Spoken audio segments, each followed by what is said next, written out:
Hello, I'm Roms. In this video, we will talk about unconscious bias.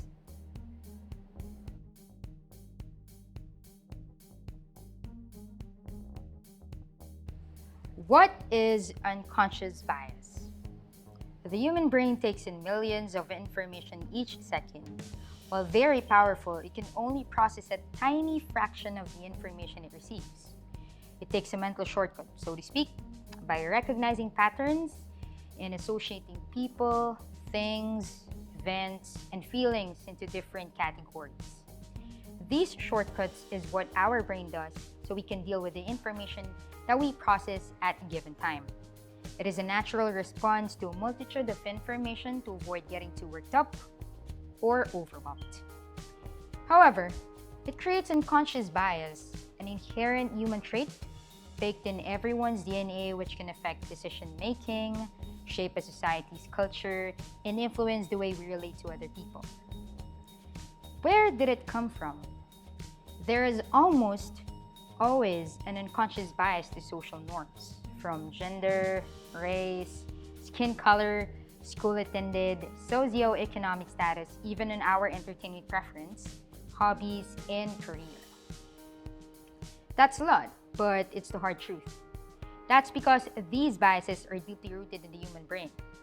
Studies show that biases exist in the same region as fear and threat, and that stereotypes can be found in the temporal lobe, where the brain stores general information. Then, the brain categorizes the information it receives, sometimes sorted as good or bad. For example, we know Harvard is one of the most expensive Ivy League schools and that they are the best when it comes to research and academics. An unconscious bias occurs when we meet someone from Harvard and immediately think they are more affluent and intellectual than students from other universities without even looking at their grades. Now, let's make this a bit personal. Let's go to your office. Biases in the workplace. Since everyone harbors these biases, they can creep into the workplace and may impact the culture of an organization, from talent acquisition to performance reviews and promotion.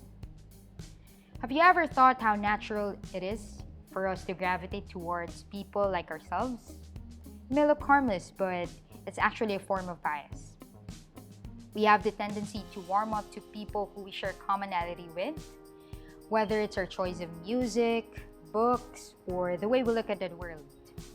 While affinity plays an important role in maintaining relationships, it may channel tribal behavior and make others feel left out.